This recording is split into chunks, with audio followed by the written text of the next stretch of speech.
Bonjour à tous, bienvenue sur My Travel Project et aujourd'hui je vais te montrer comment je fais mon sac à dos quand je pars en voyage. Donc là, à l'heure où tu regardes cette vidéo, je pars demain en Croatie, je pars un peu plus d'une semaine donc c'est pas non plus un énorme voyage. Donc clairement j'ai pas non plus besoin d'un gros sac. Moi ce que je fais c'est que je prends quand même toujours le même sac que si je partais pendant 3 mois parce que j'aime pas changer et que je suis bien avec ma routine de sac. Du coup ça sera pas forcément une manière de faire son sac qui est super minimaliste ou quoi que ce soit. C'est juste que je sais ce que je veux mettre dans mon sac, je sais ce qui marche avec moi quand je pars en voyage, du coup je mets toujours la même chose, au moins j'ai pas à me casser la tête. Mon sac pèse à peu près entre 9 et 10 kilos, dépendamment de si je rajoute des pulls ou pas en fonction de la destination, et moi ça me convient très bien. Du coup forcément dans mon sac il y a des trucs qui sont pas essentiels, mais moi je vis très bien avec sur le dos. Tout va bien. Donc cette vidéo c'est pour te montrer comment moi je fais mon sac, les astuces que j'ai pour gagner de la place, gagner des kilos aussi pour pas non plus d'avoir l'impression d'avoir un éléphant sur le dos à la fin de la journée. Du coup on commence tout de suite. Donc, tout d'abord mon sac c'est un Decathlon, c'est le sac modèle femme, le Fort Class 50 Easy Fit L. Pas trop compliqué le nom, tout va bien. Bon voilà, il m'a coûté 80 € à 5 centimes près, ça fait 3 ans que je l'ai, il tient super bien, j'ai aucun problème avec. Ensuite forcément ça se salit à un moment, mais en tout cas il s'abîme pas et c'est plutôt cool. Faut connaître dans les aéroports, j'ai cousu des drapeaux un peu partout. J'aime le drapeau de la Bretagne. Et les drapeaux, quand je les trouve pas dans les pays en question, je les achète sur un site qui s'appelle Maison des Drapeaux. Chaque drapeau coûte 3,50 € et il y a des frais de port de genre 5 €, donc en général je les commande un peu en lot. Moi c'est un 50 litres, je trouve ça très bien, je pense pas qu'il y ait besoin de plus. Moi ça dépend un peu peut-être de la durée sur laquelle on voyage, mais en tout cas moi 50 litres ça me convient très bien. Et après pour la journée, clairement je m'embête pas, j'ai un Eastpak, parfois j'en prends un autre, mais j'ai pas de sac vraiment défini pour mon sac à dos de journée. Un truc comme ça avec des bonnes anses qui tiennent bien, ça me va très bien. Donc moi ce que je fais quand je pars en voyage, c'est que je fais une liste avant parce que j'ai tendance à oublier pas mal de choses.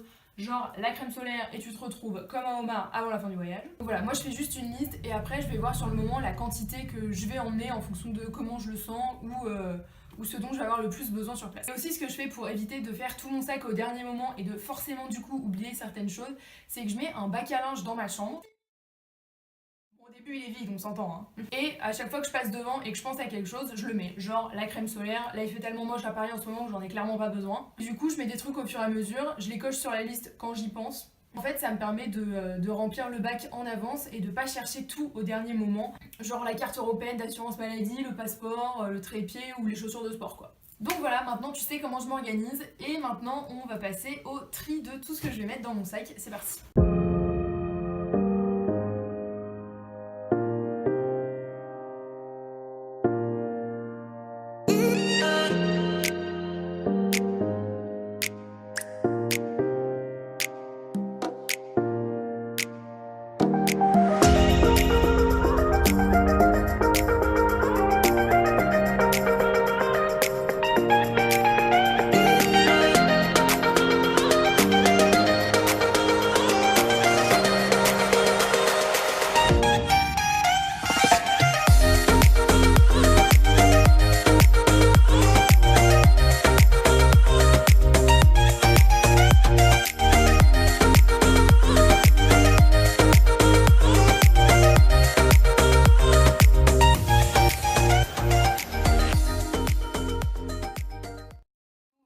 C'est ce que j'emporte dans mon sac, ça peut paraître beaucoup pour certains et très peu pour d'autres.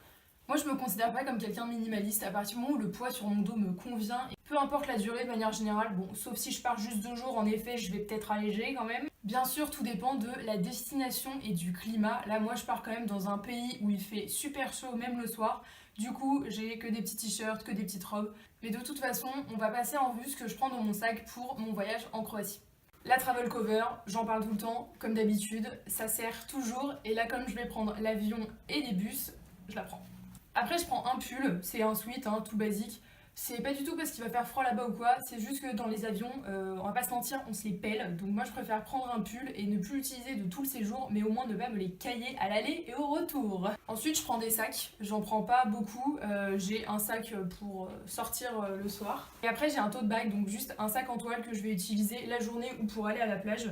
Ce qui est cool c'est que ça prend pas du tout de place, c'est hyper léger, et ça coûte rien. Après je prends un foulard, encore une fois c'est comme le pull, s'il fait froid c'est autour du cou ou sur les jambes, ça dépend. Dans les bus parfois aussi c'est climatisé, du coup un foulard c'est toujours cette prends des t-shirts et des robes. Comme ils sont super fins, je peux en prendre plusieurs, surtout avec la technique du sushi du coup. On peut en mettre plus dans son sac à dos. J'ai aussi pris un pyjama, hein, ça semble logique. Les sous-vêtements que je mets dans des sacs Ziploc. Donc là, pour une semaine, clairement, j'ai pris un sous-vêtement par jour. Et pour les paires de chaussettes, j'en ai pris que 4, parce que vu qu'il va faire chaud, je pense pas mettre des baskets tous les jours. Des shorts et des jupes, 3 et 2. Ensuite, pour le soir, j'ai pris une veste. Et sinon, pour la journée, pour la plage, j'ai pris une fouta. Pour ceux qui connaissent pas, c'est une serviette mais qui est bien plus fine parce que c'est du coton hyper fin. Je prends pas de serviette de bain ou de serviette microfibre parce que je vais être logée en appartement pendant une semaine, on a réservé des apparts et que les serviettes de bain sont fournies, pas plus mal, ça me fait un sac moins lourd. Ensuite, tout ce qui est trousse de toilette, maquillage, produits de beauté, médicaments, coton, tout le bordel d'une fille. Je le montrerai plus en détail dans une prochaine vidéo parce que sinon ça va être trop long, ça va être l'horreur. Après, t'as toujours des petits trucs, tu sais jamais où les foutre, mais tu sais que c'est utile. Genre la crème solaire, les lunettes de soleil et le couteau suisse, parce qu'on sait jamais. Ensuite, je vais avoir tout ce qui est appareil électronique. Donc moi, j'essaye de tout caser dans cette grosse pochette-là. Donc je mets tous les chargeurs, donc chargeur d'ordi, mon chargeur de portable, GoPro et appareil photo. Ça peut paraître beaucoup pour certains, moi je suis très contente avec ce que j'ai. À la base, c'était une pochette pour mes enceintes, hein. Du coup, je peux tout mettre dedans. J'ai la GoPro aussi avec les différentes cases, celles qui sont étanches et celles qui ne le sont pas quand j'ai besoin d'avoir le son. Évidemment, ce que je peux pas rentrer dans cette pochette, c'est l'appareil photo. Du coup, j'ai une housse spécifique à côté avec une pochette à l'intérieur. Bon, là, du coup, elles sont pas dedans puisque je suis en train de les vider. Mais où dans cette pochette, juste là, je mets toutes mes cartes SD, au moins je sais où elles sont et je les perds pas. Et bien sûr, la perche de GoPro, hein, pour se donner un style un petit peu touriste de temps en temps. Donc pour cette semaine, je vais juste prendre 2 paires de chaussures, donc mes baskets et des sandales. Je pense pas avoir besoin de plus. Si j'avais logé en auberge, j'aurais pris des tongs. Et encore, je les trouve plus, donc je l'aurais fait sans tongs. Hein. Après, bien sûr, le passeport. Alors oui, la Croatie est dans l'espace Schengen, mais moi je prends toujours mon passeport, c'est une habitude, c'est tout. La pochette secrète, celle qu'on attache à la ceinture, j'ai mis ça dans ma vidéo, les 8 indispensables à mettre dans son sac à dos, comme ça tu pourras aller voir. Ça se trouve au Vieux Campeur. Un cadenas, toujours utile. Alors moi je fonctionne à moitié à la méthode grand-mère, c'est-à-dire que les billets d'avion je les imprime tout le temps. Du coup je les garde tous dans une pochette comme ça qui est vieille comme le monde où je mets aussi mon passeport, mais au moins dans mon sac à dos je le retrouve tout le temps.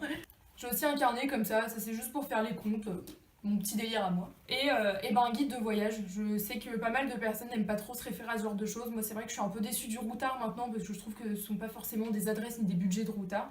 Mais le Lonely Planet j'aime bien surtout pour voilà, les lieux à visiter, parfois il y a des bons conseils. Ensuite, je fais pas tout mon voyage en fonction du guide, évidemment, mais je trouve que c'est quand même une bonne base quand on connaît pas le pays, quand on connaît pas l'histoire, donc voilà. Donc voilà, on a passé en revue ce que je mets dans mon sac à dos. Là, tout ce qui manque, c'est mon ordinateur, mais il est en train de charger. Puis voilà, c'est pas uniquement dans mon sac à dos en soute, c'est également ce que je mets dans mon sac à dos cabine.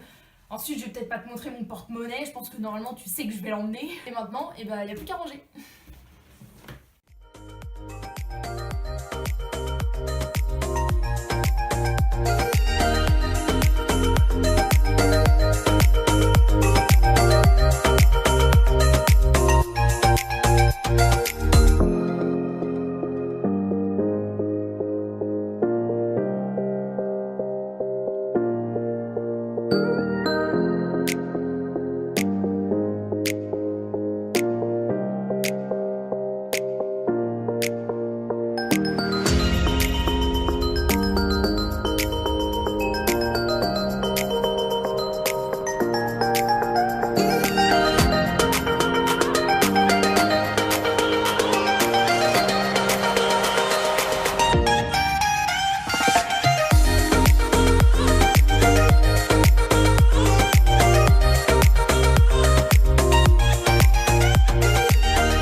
Enfin du roulage, on peut quand même tout faire rentrer dedans et encore. J'ai encore un petit peu de place quand même. Je dis pas que j'en ai beaucoup, je reste une fille, il y a forcément des trucs inutiles que je prends. Mais voilà, au moins j'ai fait mon sac et pour moi c'est une technique hyper pratique de le roulage de vêtements. Ça et les sacs Ziploc aussi, c'est le feu. Il y a encore des trucs que j'ai pas mis dans mon sac à dos tout simplement parce que ça va aller dans mon sac à dos que je vais prendre en cabine. Du coup je le fais pas encore, je le ferai demain matin avant de partir. Ensuite, pour faire son sac à dos, j'ai quelques conseils à donner aussi qui pourront peut-être t'aider. Tout d'abord, pour les produits de toilette, essaye de prendre des miniatures de voyage, c'est hyper utile. Ça te permettra aussi, si t'en as besoin, surtout si t'es une nana, de les prendre dans ton sac cabine dans l'avion. Ça te permettra d'économiser une place folle et un poids aussi de dingue. Au lieu de prendre tous tes grands formats, tu prends des miniatures et ça te dure mais aisément 3 semaines. Ensuite, je te conseille aussi de mettre tous tes appareils électroniques, ou en tout cas de valeur, dans ton sac cabine. Tout simplement parce que si ton sac en soute est perdu, là tu l'auras un peu mauvaise. En général, même si tu prends une assurance voyage, elle va pas nécessairement te rembourser le prix de tes appareils électroniques. Donc ce que je fais, c'est que moi je prends tout dans mon sac à dos. Alors ensuite, si t'es un photographe professionnel, que t'as 14 trépieds et je sais pas combien d'objectifs, en effet, là tu vas peut-être en mettre quelques-uns dans ton sac en soute, ou payer plus pour ton sac cabine, je sais pas, mais en tout cas, je te conseille vraiment de tout prendre avec toi. Tes chargeurs aussi, si t'es du genre à écouter de la musique ou regarder des films sur ton portable dans l'avion, il y a souvent des prises USB, donc je te conseille de toujours garder tes chargeurs avec toi. Et encore une fois, ça te permettra de les avoir à portée de main quand t'arrives, si tu as besoin de brancher ton portable pour prévenir ta famille que t'es bien arrivé par exemple, c'est toujours plus pratique. Aussi, quand tu fais ton sac, essaye toujours de demander si ce que tu prends c'est vraiment nécessaire. Alors je dis pas que c'est une technique qui marche à tous les coups, mais ça te permettra vraiment de réduire la quantité de vêtements et d'affaires que tu vas prendre dans ton sac. Le jour où tu vas prendre ton avion, ton bus, ton train, si tu as des affaires qui sont particulièrement lourdes, essaye de les mettre sur toi. Moi par exemple, quand je vais prendre l'avion pour aller en Croatie, je vais juste prendre un pull et un jean pendant toute ma semaine. Du coup, je vais les mettre sur moi. Ça évitera de faire du poids en plus sur mon dos avant l'enregistrement de mes bagages et même en arrivant. Donc je vais peut-être crever un peu de choses sur place, mais au moins j'aurai pas froid dans l'avion et ça me permettra que mon sac soit quand même moins lourd, ou en tout cas moins volumineux, parce qu'un sweat c'est pas nécessairement le truc le plus lourd du monde, mais c'est vrai que ça prend quand même de la place. Pareil pour les paires de chaussures, si tu emportes avec toi une paire de baskets, essaye de la mettre sur toi pour le jour de ton départ ou de ton retour. Une paire de baskets par exemple, on s'entend, c'est quand même super confort, donc bon, c'est pas comme si on te demandait de mettre des talons hauts. Ça prendra bien moins de place dans ton sac que si tu mettais une pauvre paire de sandales. Pour les appareils électroniques aussi, essaye de toujours regarder le bout de la prise qui rentre dans ton appareil électronique, donc ton portable, ton ordinateur, tes chargeurs de GoPro, d'appareils photo, pour voir s'il n'y a pas des prises qui sont communes, ce qui te permettra d'emmener qu'un seul câble au lieu de plusieurs. Ça te permettra aussi d'économiser de la place et ça te permettra aussi d'éviter de jongler avec 14 chargeurs ou 14 câbles à la fois. Et enfin, le dernier conseil que je peux te donner, et ça va être aussi au niveau des appareils électroniques, c'est est-ce que tu as vraiment besoin de tout ce que tu vas emporter? Alors je suis la première à dire que j'overpack par rapport aux appareils électroniques. Mais moi par exemple, j'ai pas d'appareil photo réflexe ou de gros appareils photo. Donc j'en ai un évidemment, mais c'est pas un réflexe, c'est pas un énorme truc, il est assez léger. Mais ce que tu peux faire si tu veux pas emporter ton appareil photo ou si tout simplement t'as pas le budget pour en acheter, c'est d'acheter des objectifs pour smartphone. Moi j'avais acheté les objectifs Pixters, donc c'est un kit de 3 objectifs pour smartphone, ça coûte 50€, c'est quand même moins cher que d'acheter un réflexe. Une super bonne qualité. Je te laisse aller regarder sur Instagram si tu veux aller voir les photos que j'ai faites avec les objectifs Pixters quand j'étais à Milan. En tout cas moi j'ai trouvé super cool. Ensuite, tu as sûrement d'autres objectifs sur Amazon pour smartphone qui doivent coûter moins cher que les Pixters. Moi, je te parle de ceux que je connais, c'est tout.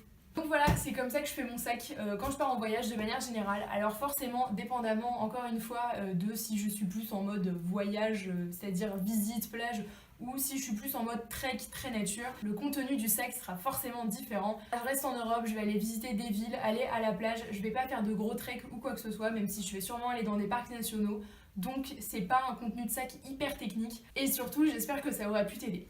Voilà, si toi il y a d'autres choses hyper indispensables que tu rajoutes dans ton sac à dos, ou si tu as d'autres techniques pour gagner soit de la place, soit faire en sorte que ton sac soit moins lourd, n'hésite pas à les mettre dans les commentaires, comme ça on pourra un peu s'aider. Et on se retrouve bientôt, peut-être en Croatie, pour une prochaine vidéo.